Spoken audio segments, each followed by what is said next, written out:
Welcome into the Rock Talk studio where I find you that next great rock and roll book or documentary to check out. Today, it's a rebroadcast. It's the end of the year, so I rebroadcast the winner of the best rock and roll book and the best documentary. Last week, I did the best rock and roll book. That went to Mike Campbell's book, Heartbreaker. If you want to check that out, it's just one back in the archives. And today, I'm going to rebroadcast my controversial pick of the best documentary this year. There was a lot of talk around this. It took a while for me to come to grips with my pick. I'm going to get into that in the review, so I'll let you make up your mind if I made the right call with this one. Here's the winner of Rock Talk Studios 2025 Best Rock and Roll Documentary.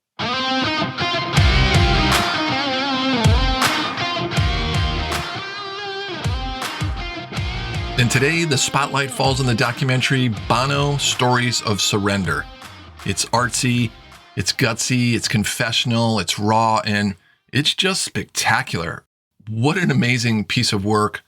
Bono did a book tour to support his memoir, Surrender, 40 Songs, One Story in 2022.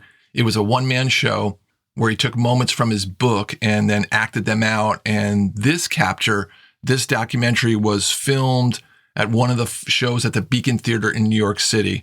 And what Bono presented is totally without a safety net.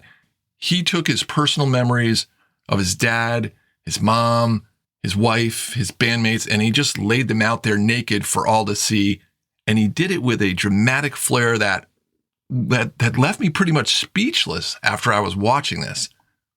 The documentary is delivered with a very stripped down presentation. The stage has a table and 5 chairs.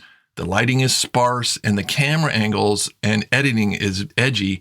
Director Andrew Dominic filmed this in black and white, and I thought that was a great touch. It really added just another gritty layer to the ambiance, and it really contributed to the intimacy of the performance. They did a great job of framing Bono on stage. He's out there on that stage by himself, and you can really feel it. He's vulnerable, and he's ready and willing to process some long-standing issues. Bono really exposes himself here, and you just can't help but be drawn into it. And yes, you get to see the U2 Bono, but you also get to see the son who lost his mother at 14, a son whose fathers forbid him to speak his mother's name ever again in the house. You also see a friend who loves his other 3 friends dearly, his best friends from high school, his bandmates. And then you get a grown man still struggling to come to terms and make sense of his time with his father who recently passed away. Bono was supported by frequent U2 collaborator Jackknife Lee, who brings cellist Kate Ellis and harpist Gemma Doherty along.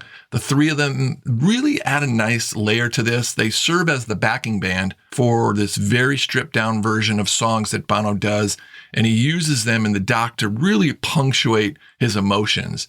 And the songs really work here in this format. Sunday Bloody Sunday, Vertigo, Desire, Beautiful Day, to name a few. The songs were just able to take his thoughts and elevate them out over the crowd.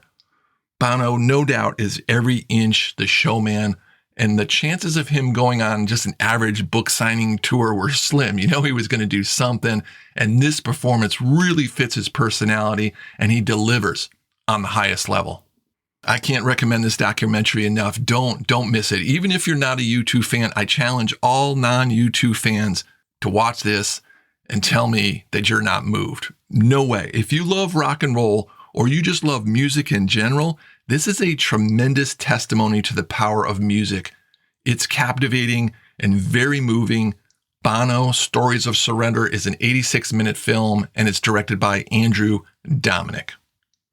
I also wanted to add this to this conversation. If you do watch this and you were moved and want more, go pick up Bono's memoir. I reviewed it back when it came out. Loved it. It's episode 17 in the archives if you want to go way back in the archives and check it out. It was back during the first version of how I did this show. It's a big book, 557 pages, but it's well worth the time and investment. And if you really like this documentary, I think you're going to love the book. Coming up next, there is no way I can't address the elephant in the room. I do a running top 5 list of rock and roll books and docs every month. If you subscribe to my newsletter, the Rock Talk Studio Blast, you know what I'm talking about. But if you're new here, the top 5 is kind of a competition. It's like a power ranking of the year's best. And if you want to know more about The Blast, I'm going to speak about it in a few moments. I have a really great book I'm giving away to one of the subscribers.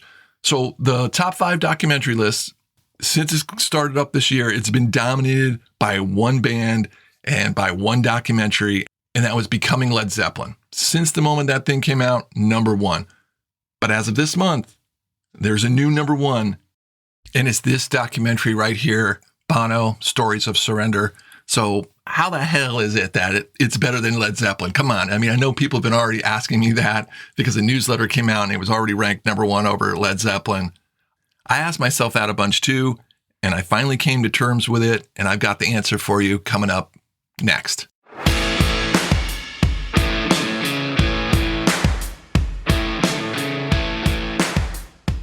All right, let's get into it. Why do I consider Bono, Stories of Surrender, a better documentary than Becoming Led Zeppelin? Well, first off, I have to say the Led Zeppelin documentary is tremendous. It is powerful. It is awesome. I loved it so much, and I can't recommend that one enough. You've got to see that. If you haven't seen that one, go out and see it. It's amazing. So if I was to say on a scale of 1 to 10, where would I rank Led Zeppelin? I'd put it at 9.5. I mean, it was really that good. So the Bono doc, I would say, is 9.6. It really is that close. So what it really comes down to is the emotional component of the documentaries. I was really moved by the Zeppelin doc, the inclusion of the John Bono tape and the way that the surviving members discussed their origin and the way that they reacted to each other and to that tape and hearing Bonham. That was great. It did bring some emotion to that documentary, but that documentary was more than that. It was more about the forming of the band, how that magic happened, how it all came together, and the music. It was just so powerful. Again, tremendous story, really cool, over-the-top performances, but this Bono doc is deeper. It just sparked a lot of emotion and a lot of thought. It is very clever in the way that it was shot. I guess it's just more of an artistic piece, and I enjoyed that side of it. So as far as the whole package goes, and as far as the experience when I'm watching it, I was just moved more than the Led Zeppelin doc. I think that's it. I was just moved more by watching the Bono documentary. And again, it's so close, but to me, I'm going to go with the Bono doc. And here's the good thing about it is now we have 2 incredible documentaries so far this year, and we're only halfway through 2025.